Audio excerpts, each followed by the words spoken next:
بسم الله الرحمن الرحيم. الحمد لله رب العالمين وبه نستعين على أمور الدنيا والدين. كلنتي وعن داوديال مر لبعض إن شاء الله maanta halkan waxaynu ka bilaabi doonaa course cusub oo magaciisa la yiraahdo Introduction of Networking ama hordhaca networking-ka.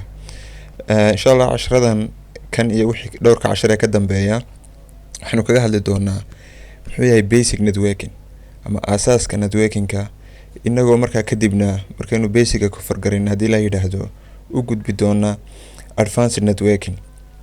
magacaygu waa Saad Khaliif. insha Allah isla socod wanaagsan. su-aasha ugu horeysa ee isweydiin kartid marka aad maqashid network waxay noqonaysaa network muxuu yahay. network waxa lagu qeexaa a network consists of two or more entities or objects sharing resources and information. networku waxa uu ka kooban yahay laba iyo wixii ka badan oo computer ah ama objects ah kuwaasoo sharing sameynaya share gareynaya waxa la yiraahdo resourceska iyo informationka. si guud network wuxuu ka kooban yahay laba computer iyo wixii ka badan. haddii aad hal computer haysatid micnaheedu waxay tahay network ma sameyn kartid. labo iyo wixii ka badan ayuu ka bilowdaa kuwaasoo sharing sameynaya resourceski iyo informationki, khayraadka ay haysteen iyo xogtii. resourceska share gareyn karaan waxaa kamid ah like printerska oo kale, waxa la yiraahdo qalabada yaryar ee kale, cableska dhan. sidoo kale informationka barnaamijka la isticmaalay xogtii waxyaabahaas oo dhan. tusaale ahaan labada qof ee dadka caadiga ah real life-keena caadiga haddii aad tihiin laba qof tusaale ahaan oo kale waxa laga yaabaa inaad network sameyn kartaan oo wada sheekeysan kartaan, isfahmi kartaan. laakiin dad kaliya tahay maybe laga yaabaa in lagu yiraahdo ninkii uu waashay haddii aad isla sheekeysanaya lagu maqlo. marka network wuxuu ka kooban yahay laba computer iyo wixii ka badan kuwaasoo share gareynaya resources iyo information. computers on network can act as a client or server. computerska network ku jira waxay u dhaqmaan as a client or server. client waxa la yiraahdaa waa qofka wax codsanaya, userka caadiga end userka wax isticmaalaya. serverkuna waa meeshii wax ka codsanayay ee u soo jawaabaysay. tusaale markaad wax u baahan tahay adigu aad user tahay internetka markaad wax ku qortid serverka ku soo jawaabaya ayuu noqonayaa serverkun, adna waxaa tahay client-iga. a client is a computer that requests for resources. client-igu waa computerka codsanaya resources inuu helo. serverkuna waa computer that controls and provides access to the resources. waa computerka control gareynaya isla markaana provide sameynaya oo ku siinaya resourceski aad dalbatay.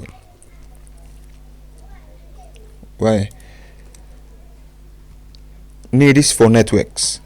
waxaynu ugu baahannahay ama baahiyaha network meenu iska badayno network waxaynu ugu baahannahay network. dhowrka qodob waa qayb kamid ah qodobada aynu ugu baahannahay. qaybo kala jiri kara. qodobka koowaad waa enhance communication, inaynu hagaajino ama enhance ku sameyno communication-keeni, wada xiriirkeeni ama wada socodkeeni. qodobka labaad waa share resources, inaynu share gareyno resourceski aynu haysanay.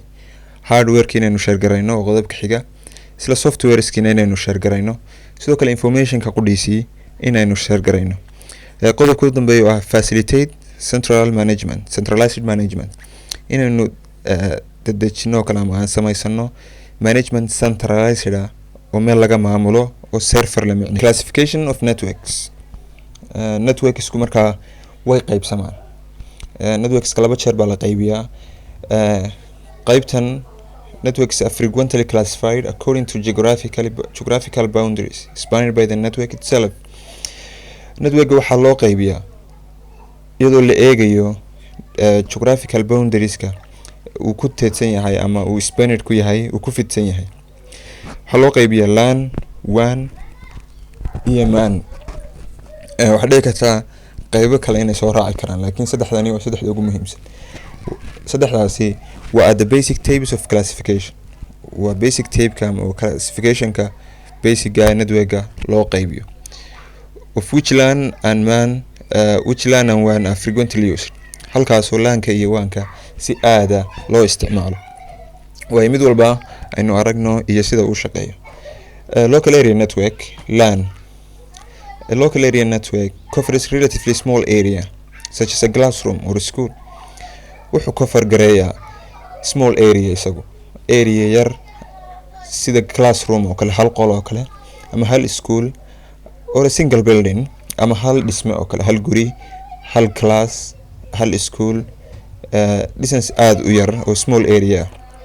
LANs are inexpensive to install and also provide high speeds. LANsku wuxuu leeyahay aad u qaali uma aha marka la rakibayo, iyo sidoo kale waxay provide siiyaan ama ay bixiyaan oo kale, ama laga helaa high speeds way leeyihiin oo speedkooda aad buu sareeyaa. sida sawirkan ka muuqata waa local area network, waa LAN. wuxuu ku fargareynayaa ama uu ku fidayaa kaliya meel yar, seen hore usoo sheegnay. waa hal dhisme oo kale, ama hal xafiis, ama wax aad u kooban oo small area. waxaa ku xigtaa Metropolitan Area Network MAN.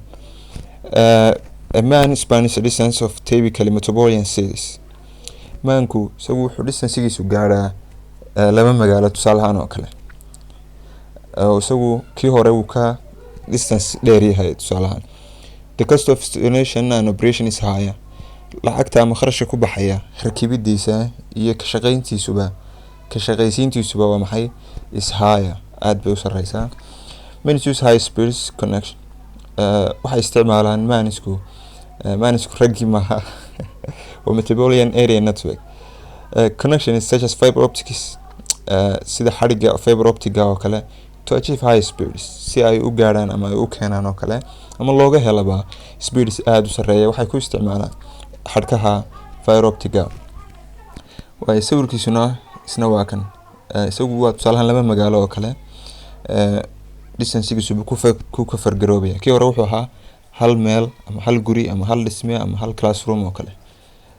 qaybta saddexaad waa wide area network WAN. WAN span a large area than a single city. iyagu waxay ku fidsan yihiin large area than a single city, marka laga soo tago kii halka magaalo ahaa. These use long distance telecommunication networks. kuwan waxay isticmaalaan long distance communication, distance aad u sareeya telecommunication ka dhici kara, for connection, si ay isugu xirmaan, thereby increasing the cost. marka ay isticmaalayaan long distance iguna waxaad ku darsanaysaa increasing the cost, in qarashkii uu kugu badanayo. The internet is a good example of WAN. tusaalaha ugu fiican ee WAN laga bixin karaa wuxuu noqon karaa internetka, world wide webka. marka isagu wuxuu ku fidaa qaarado. kii ugu horeeyaan kasoo hadalay LANka ahaa wuxuu ku kafargareynaya isagu small area yar. kii ku xigay laba magaalo. WANkuna wuxuu kafargareynaya isaguna world wide webka, ama dunida oo dhan, oo isagu waa continental ba la yidhahda, ama qaarado ayuu iskaga fidaa. sawirkiisu waa kan. isagu waa world wide, qaarado iyo wadamo kala fog oo kale ba isaga loo isticmaalo. internetka caadiga aynu haysano iminka. waxaa timi communication media. To transfer data from one computer to another. inaad transfer ku sameysid data adigoo ka qaadaya computer mid kalena u diraya, waxay u baahan tahay nooc, some type of link, nooc linkiya through which the data can be transmitted, taasoo datada lagu sii gudbiyo. This link is known as communication channel. linkiga xogta u baahan tahay inay ku gudubtaa waxaa loo yaqaanaa communication channel. To send data through the channel, si aad channelka communication channelka xog ugu dirtidna, iyada qudheedu waxay u baahan tahay some type of transmission media, nooc ka mid ah transmission media, ama mediaha waxyaabaha qaada, kuwaasoo noqon karaa either physical or wireless. waxay noqon karaan mid xadhig isticmaalaya ama mid wireless. si aad markaa xog computer uga dirtid mid kalena u dirtid, waxay u baahan tahay inay link sii marto si xogta loo diro ama loo qaado. linkigaas waxaa la yidhaahdaa communication channel. channelka si xogta ugu socoto, iyada qudheed waxay u baahan tahay transmission media, taasoo noqon karta laba midkood, ama physical ama se wireless. halkan waxaa sawirkan inoo muujinaya tusaale message la dirayo oo kale. computer baa laga dirayaa sender, waxaa loo diraya computer receiver protocols winoo iman doonaa baa la raacaya tusaale step 1 step 2 step 3 message-kii waxa qaaday mediaha si loo gaarsiiyo waxa la yiraahdo qofkii receiver-ka ahaa network communication protocols maxay yihiin a protocol is a simple and agreed on set of rules and procedures for transmitting data between two or more devices. Protocol simply waa rules ama sharciyo ay isku fahmayaan labada computer ee network ku jira si ay xog isugu diraan oo wada xiriiraan waxa la yiraahdo protocol. Protocol waa rules ka markaa inay u dheen waan isticmaalayo qofkaas protocolkii tusaale protocolka madaxda oo kale inuu yiraahdo marka protocol waa wax hab maamuuseed la isugu talagalay oo la mari ka qofkii ka gudbaan oo khalad sameynay marka computerska network ku jirayna sidaas oo kale waxay leeyihiin wax la yiraahdo protocol marka rules ay dhigteen si transmissionku u dhexdooda uga dhaco laba computer iyo wixii ka badan rules way ay dhigteen wax la yiraahdo protocol way protocol concepts maxay marka conceptska protocolska maxaa kamid ah waxa jirta marka koowaad what do you want to do waxa aad rabtid inaad sameysid wuxuu yahay ka waxa la oranayaa marka waa application sidoo kale where are you going xagee aadaysaa oo kale xogti macnaheedu xagee aadaysaa xogti markay tagayso waa addressing marka xogti meel bay ka tagaysaa destination bay u socotaa marka addressing buu noqonayaa kaasina what do you get there halka maxaad ku gaadhay waa media types maxaa physical band raacday mise waxaad raacday wireless sidoo kale do you get there meeshii ma tagtay halka waxa ku xigaya marka acknowledgement iyo error checking in la garwaaqsado ama la garto in xogtii si fiican u tagtay haddii aysan tagina error checking la sameeyo ama khaladku meeshu ka dhacay la check gareeyo applications of networks applicationska network lagu isticmaalo maxaa kamid ah network meel walba uu joogaa emailka kamid ah websiteska caadiga baa kamid ah e-commerce baa kamid ah ama ganacsiga internetka ku dhiso news groups baa kamid ah gruubada wararka internet telephone baa kamid ah telefoonada caadiga ah video conference shirka video conference ama video calling-ka chat groups ka kamid ah lagu wada sheekaysto instant messengers ka kamid ah internet radio baa isna kamid oo meelaha network lagu isticmaalo ama laga heli karo halkan waxaan isbarbar dhigaynaa network iyo internet maxay ku kala duwan yihiin network waanu soo sheegnay waa collection of computers or devices connected together laba computer wixii ka badan kuwaas oo isku xiran si ay xog isu weydaarsadaan ama resources ay u wada share gareeyaan laakiin internet muxuu yahay internetka qudhiisa waynu kasoo hadalnay wanaginidhi waa tusaalaha wide area network internetku waa worldwide collection of networks that connects millions of business, governments, agencies, educational institutes, and individuals. Worldwide web collection of networks. Connection ama network dunida oo dhan ka jiro oo kale kaasoo isku xidhaya millions of business, malaayiin ganacsiyo, dawlado, agensiyo, meelo waxbarasho iyo shakhsiyaalka oo kale ama dadka caadiga ah ee dunida jooga oo kale. Waxa la yiraahdaa internet. Sharing network by timi marka the most frequently used sharing network environment objects are files, data, multimedia and hardware resources. waxyaabaha ugu badan environment network uu share gareeyo waxaa kamid ah fileska, datada, multimedia iyo hardware resourceska sida printerska, fax machineska iyo scannerska ama wixii la mid oo kale. marka waxyaabaha network share gareeyo bay kamid yihiin kuwaasina. halkan waxaan isbarbar dhignaa iyadana bandwidth iyo bound rate waxay ku kala duwan yihiin. Bandwidth waxa weeye is how much information can be carried in a given time period. sida ama inta information lagu siiyay loo qaadi karo waqti lagu siiyay oo go'an. informationkaagi can be carried in a given time period. xilli lagu siiyay information intee like baad ku qaadi kartaa. usually a second badanka waxa lagu cabirayaa second intee ku qaado of a wireless communication link adigoo isticmaalaya wireless communication link. bandwidth si guud waxa weeye waa qaadka internetkaagu u qaadi karo ama xawaaraha networkaagu uu qaadi karo. mid waxay tahay markaa xilliga go-an oo kale tusaale intaasoo per second intee in leego xoga ayaa transfer garayn karta ama networkaagu uu transfer garayn kara xawaarihiisa ku xiran tahay meel.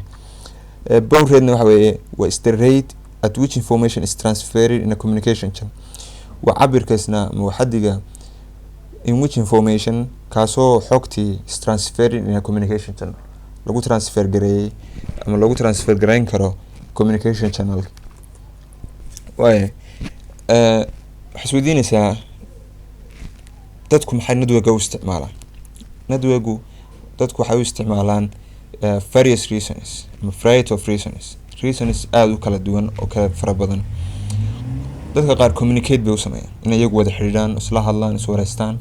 kuwa kale research and access information bay u isticmaalaan inay xog raadiyaan, information ay helaan. qaar ba waxay sameeyaan dukaameysi ku sameeya oo wax dukaamo ku furto e-commerce iyo waxyaabaha la midka sameeya internetka wax ku iibiyo. kuwa kale bank investment bay ku sameeyaan oo bangiye ku maalgashtaan. kuwa kale online trading bay ku sameeyaan oo lacag bay ka sameeyaan ama trade xagga online ka bay sameeyaan. qayb kale entertainment bay ku sameeyaan oo riwaayado iyo waxyaabo ka qosliya ayay ku daawadaan. kuwa fiidiyooyin ka download gareystaan internetka ama networka. kuwa information bay ku share gareeyaan oo inaga niraahna jimco wanaagsan soo ma waa information share gareynaysid marka. kuwa kale applications ku eegto.